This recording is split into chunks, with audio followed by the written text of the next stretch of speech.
Harris and Me by Gary Paulson, Chapter 5, where I meet Buzzer and learn the value and safety of teamwork. You guys are going to love this. Harris led me down to the barn, and we had only been there a few moments when Newt came inside. He went to the back double opening door and said quietly, "Bill, Bob, come on in now." We were next to him, and for a second, I couldn't see who he was talking to. Then, from a stand of poplars close to the river, two huge gray horses walked out into the open. I had seen horses in the Philippines and in every Western movie I went to, and I knew about riding them. But Bill and Bob would have made 2 triggers each. They weren't just big, they were almost prehistoric, like 2 hair-covered dinosaurs walking slowly up from the river. And when they moved closer, I could see that very little of their bulk was fat. Bunched beneath the skin on their rear ends and in their shoulders were great bulges of muscles. Everything about them was massive. Huge heads that lowered to nuzzle Newt's hand while he stood in the back door of the barn. Enormous round feet that sunk forever into the mud and back of the barn. Great, soulful brown eyes that somehow made me want to hug the giants. Newt turned and walked back into the barn, and the horses followed like puppies. At the end, nearest the front door, was a double stall, and Bill and Bob moved into it. Newt came out of the pump house with a lard pail full of oats and poured half for each of them in a small wooden feed box nailed to the side of the manger. Hanging on nails by the door were great loops of leather and chain with round collars over them, which I had seen earlier but hadn't understood, and didn't want to ask about because I was sick of looking stupid. Newt took the collars down and put them around the horses' necks while they were eating, and then began draping the leather and chain over them, and I realized it was all harness. Harris was all over the horses while Newt worked. He crawled under them, over them, handing ends of straps to Newt, who was back to silence, and the horses stood peacefully, even when Harris stooped to walk between their back legs and out into the aisle to stand next to me. Newt stood quietly until they had finished their oats. He then held their bridles loosely and, standing between their heads, backed them out into the aisle and walked them out of the barn to the row of machinery by the granary. I got the impression that he didn't even really need to lead them. They knew exactly where to go and what to do. When they came to what I learned was the mower, they turned themselves around and backed, one on either side of a long wooden tongue, into position for pulling. Newt hooked their trace chains into a big cross piece of wood hooked to the mower and brought the tongue up to attach to a cross piece from one horse to the next. "Come on," Harris said, and I was surprised to see he was carrying an empty feed sack he'd picked up somewhere. "We got to get on." "Get on what?" "The horses." Harris jumped into the space between the horses by climbing onto the mower and hopping along the tongue until he was even with their shoulders. Then he grabbed 2 horns that stuck up on top of the collar and climbed up until he was sitting on the right horse. "Come on," he said. "Get up on Bill. You want to be left behind?" As a matter of fact, I was thinking that exact thing just then. That rather than climb up onto a horse as big as most trucks, I would definitely rather be left behind. But pride won out, and I hesitantly made my way onto the mower in back of the left horse Bill and took one careful step after another to climb the tongue until I could pull myself up onto his shoulders. He was so wide, my legs seemed to go straight out to either side, and I could feel him breathing beneath me like a warm bellows, great drafts of air as his shoulders worked slowly. The ground seemed miles away, and when I heard a sudden mechanical clanking and the horses moved slightly, I grabbed desperately for the horned things around the collar. "Let go the hames," Harris said, "and raise your leg and put it under the reins. Pa can't drive with you sitting on the reins." I turned, and Newt had raised the sickle bar so it stood almost straight up, and worked a lever to disengage it, and was waiting patiently for me to do what Harris said. We want to hurry," Harris told me while I sorted my legs out from all the lines and straps and rings. We want to get out in the yard before Buzzer knows we're going. Oh, shoot. Now it's too late. I had just gotten squared away and was about to ask who Buzzer was when out of the corner of my eye I saw the cat come to the barn door and sit watching us. You mean the cat? Harris nodded. It's better if we get out without him seeing us. I had seen the cat briefly earlier during milking when Louis squirted milk into his mouth, but I hadn't appreciated just how large he really was. He was the size of a collie, maybe just a bit bigger, with large forelegs and huge round pads on his feet. On the end of each ear there was a bedraggled tuft, and his coat was spotted, almost dappled. Newt steered the team toward a gate in a pasture fence that led us directly past the front door of the barn, and Harris leaned across the space between the horses to talk quietly. You don't want to touch Buzzer. I nodded. You're right. I don't want to touch him. It seemed an odd thing to say since Buzzer was sitting down on the ground and I was what felt like 8 feet in the air. He ain't normal or nothing, Harris continued. Louis found him in the woods one spring when he was looking for wood to cut. Buzzer was just a kitten then, and Louis brought him back in his pocket. He grew some. I guess. I was going to say more, but we were right next to the door, and the cat suddenly bounced up, it seemed without effort, and landed on the rear end of the horse I was riding on. I started, expecting the horse to react, but nothing happened. Bill just kept plodding on with Buzzer sitting on his butt, leaning out a bit to look ahead around me. No matter what he does, don't you touch him, Harris repeated. Only Louis can touch him. Buzzer can be a little edgy about being touched if it ain't Louis. I nodded and whispered to him, Why is he riding on the horse with me? He likes it when Pa mows, 'cause he can get the mice. That's why I wanted to sneak out. He makes it hard to catch the mice because he's so fast. Just watch what I do and do the same. 'Cause sometimes we can get out without him, but if he's sleeping, but if he sees the mower, he knows what's going to happen, and he comes along and he ruins it for everybody. I wasn't sure what Buzzer was going to ruin. I couldn't, for instance, understand why we were going to get mice. As far as I was concerned, Buzzer could have them all. I was ready to get off and let him have the horse as well. Newt had stopped at the gate, and Harris jumped down, opened it, closed it after we were through, and scrambled back up on Bob while we were still moving.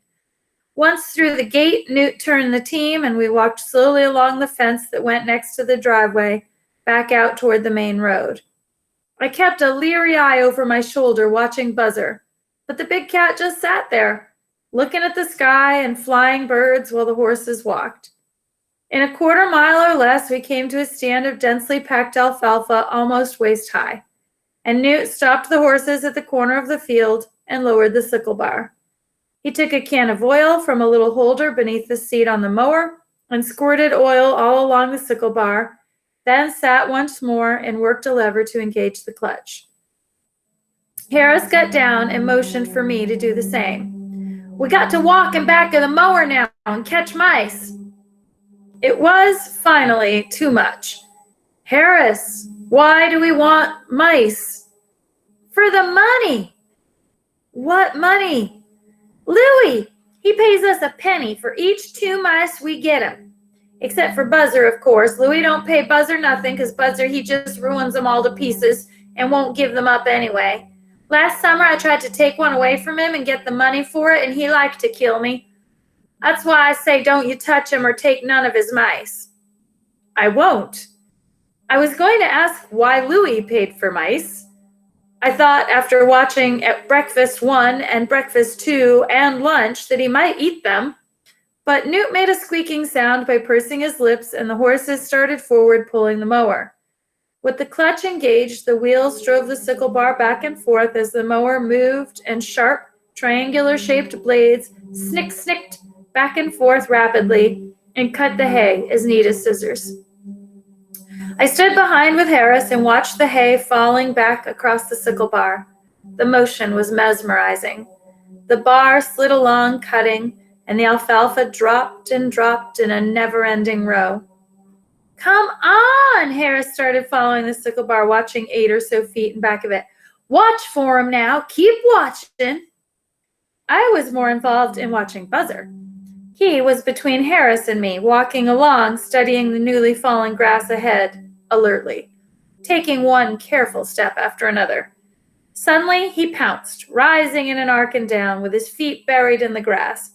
He brought one pad up with a mouse hooked in a razor-sharp claw, gave me what I took to be a threatening look, and popped the mouse into his mouth. If he chewed at all, it was just a single bite, and down it went. Rats, Harris said. See, right there goes half a cent. He always gets them first. I think he hears them or something. He waved for me to follow, and I stepped forward, keeping well wide of Buzzer. Harris hadn't taken 2 steps when he jumped, forward and down, grabbed at the grass, and raised his fist, clutching a handful of grass and a mouse. Got one! I nodded, but noted that Buzzer was watching as well, with a faintly proprietary air, and I wondered just which mice he might consider his and which he might consider mine. For the time being, it didn't matter. The alfalfa that fell back across the sickle bar was so thick, I didn't understand how either Harris or Buzzer could see mice. I kept walking along. Harris got 2 more, and Buzzer got 3 more, and I still hadn't gotten any.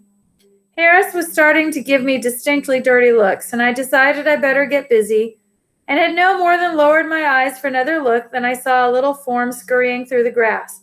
Got one, I yelled, a bit prematurely, as I jumped for it. I missed, saw it wiggle again, grabbed at the grass, and felt the mouse wiggle inside my hand.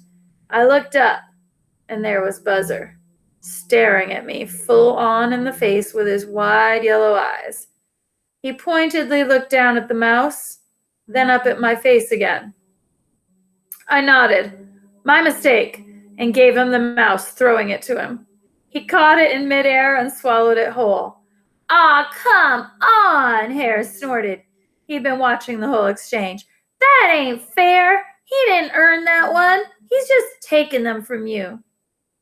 It's all right. I don't mind. I didn't either. When he looked at me that way, I would have given him anything he wanted. Don't be giving up so easy. That's half a penny every time you let him get away with it. You said not to take his mice. Well, just don't give up so blamed easy. He don't own the whole world. I nodded to Harris, and we continued working through the morning. Harris caught just under 30. I didn't do so well. First, because I hadn't learned the trick of seeing them as well as Harris, and second, because of Buzzer. We worked out an agreement after a fashion. To wit, if I caught a mouse and he wanted it, I gave it to him. It turned out he wanted about 2 out of every 3 mice that I caught, so when Newt pulled the team up in the shade of a huge elm and unhooked the trace chains and said, "Time for dinner," I had only put 6 mice in the bag, 3 cents worth. I'm not doing so well, I said, as we sat under the tree and waited for Glennis and Claire to bring us what I would call lunch, but they called dinner. It's Buzzer. He keeps taking them from me. Harris nodded. He's a crook. That's how he got his name, sort of. What do you mean? Well, we had an old collie dog somebody gave us last year. It didn't bother Buzzer none, but Buzzer, he kept taking food from the dog. One day the dog got sick of it and bit him on the leg a little. That's how he got his name. From getting bit? Oh, no, he killed the dog. Louis said it was like the dog got hit by a buzzsaw. So we called him Buzzer after that. Just keep giving him mice. He'll fill up in a little while. We sat, leaned against some rocks. Newt had taken the bridles off the horses, rubbing their ears and saying low things to them while he did, and they were eating alfalfa off to the side. I liked the sound of their chewing. It made the grass sound like it tasted good. Newt rolled a cigarette and leaned back, dragging deeply. At the other end of the field, I saw Glennis and Claire coming, carrying a double-handled boiler between them. Harris stood up. Come on, let's help him. He took off, running across the field, and I followed. and we took a pail of water Glennis had been carrying in her free hand. Mind you don't spill, Glennis said. There's just enough for the horses. Mind you don't spill, Harris mimicked, his voice sing-song. There's just enough for the damn horses. Smack! He had forgotten himself. By taking the bucket from Glennis, we freed up her right arm, and she used it to pop him across the back of the head. Watch your mouth. He was unfazed. You ever try that, watching your mouth? It's impossible. You can't see your mouth without you have a mirror, and I don't have a damn mirror. Smack! We walked in silence until we came to the horses. I thought it was mean to hit him. He swore naturally, the way I heard soldiers swear in the Philippines. Swearing was a part of him. It was like hitting him for breathing, but it didn't seem to bother him to be hit. The horses drank the way they ate. Their sounds made the water seem delicious. We gave half the bucket to Bill and took it away and gave the other half to Bob, after which they stood slobbering water and wiggling their lips before returning to grazing while we ate. Claire and Glennis had carried what amounted to another full meal out in the boiler. There was sliced bread with butter, cheese, a big pot of beef stew, a whole round cake, 3 quart jars of rhubarb sauce, a large bowl of cookies, and a couple of 2-quart jars wrapped thickly in feed sacks, one full of cool milk and the other full of hot coffee. I thought I would still be full from the 2 breakfasts and the forenoon lunch, but there was an edge of hunger there, and I found myself eating right along with Harris and Newt. The food was so good it made my jaws ache to chew. Neither Claire nor Glennis ate, but sat picking at grass and talking softly in a teasing way. Every once in a while, Glennis would laugh softly and blush, and Claire would poke her with a finger and laugh. Newt leaned back and rolled and lit another cigarette when we were done, and Harris flopped on the grass and burped. Good food, Newt said to Claire and Glennis by way of a compliment. He seemed about to say more, but stopped and watched a hawk swoop low over the new-cut grass, and I realized that Newt was always like that. Always seemed about to say something, but never quite got it out. I like field dinners, Harris said to no one in particular, especially when Louie ain't here. You don't got to fight so damn hard for food. Glennis was too far away to smack him, sitting on the grass watching the horses, but she turned and threw a clump of dirt at him. Watch your tongue. He easily dodged and smiled, and I lay back on the grass at the edge of the field and watched small clouds moving across the sky overhead. A noise off to the side caught my attention, and I rolled up to see Claire feeding Buzzer a scrap of meat from the stew pan. She held it pinched between her thumb and index finger, and Buzzer delicately, with great care, used one needlepoint claw in his huge foot to pull it from her fingers and place it into his mouth the way he had done the mice. What kind of cat is he? I asked.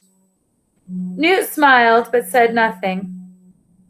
We found a picture in a magazine looks just like him, Harris said. What was that, Ma? What kind of cat was it? He's a lynx, Claire said. A big old puppy baby lynx. Her voice got soft and you could see she wanted to pet Buzzer, but she didn't touch him. And when she didn't feed him anymore, he walked away and began hunting the edge of the field looking for more mice. In a little time, Newt shredded his cigarette and put the leftover tobacco back in the sack and stood. The horses watched him waiting, and he hooked them back up to the mower and sat in the seat, and dinner was over. Harris took the sack of mice and moved to the back of the mower, and I followed, and the afternoon went that way. I got 7 more mice for myself, Harris about 40, Buzzer 6 of his own, and my other 14. He never did fill up. We ate again. Glennis and Claire brought out cake and milk and coffee and meat sandwiches, and then it was evening, and we rode the horses back to the barn in time to help with milking. This time, Harris took half the time on the separator, which was just as well, because I was so tired I could hardly walk. I vaguely remember eating another huge meal in the evening, watching Louie swallow what seemed like a whole chicken, bones and all, with heaping mashed potatoes, gravy, biscuits, and pie covered with fresh whipped cream for dessert. But I was so tired, everything was fuzzy, and things seemed to blur together. After supper, what I would have called dinner, and what seemed like the 10th meal of the day, but was really only the 6th, everybody went into the dining/sitting room and sat in chairs while a clock on the wall ticked. And I went face down on the table and started to sleep. I simply couldn't keep my eyes open. Poor dear, Claire said. He's a little tuckered. I felt somebody lift me, smelled Newt's tobacco, and I was carried upstairs and laid on my bed fully clothed. I kicked out of my shoes and pants, and the events swirled in my head as I lay back in the dark. I'd been kicked in the testicles, slammed in the head, worked at the separator until my arms seemed about to fall off, narrowly averted disaster with a manic rooster, wrestled commie-jet pigs in a sea of pig crap, ridden horses as big as dinosaurs, had a losing relationship with a lynx, eaten 18 or 20 meals, and helped to capture mice for God knows what purposes. And I'd been there one day. I tried to open my eyes. I'd heard Harris come in the room as I flopped back, and I needed to know the answer. Was dying to know the answer. Why did Louis want the mice? But it was impossible. My eyes didn't open. A wave of exhaustion roared over me like a soft train, and I was gone. And that is the end of the chapter.